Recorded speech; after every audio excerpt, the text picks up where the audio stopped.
Ну, стрелу привезли.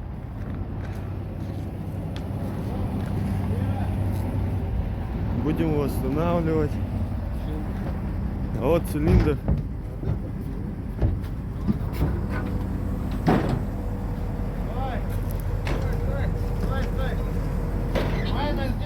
Загнула баранью рогощ. Просто, говорит, стояла, упала. На выдвинутую. Автовышка полностью.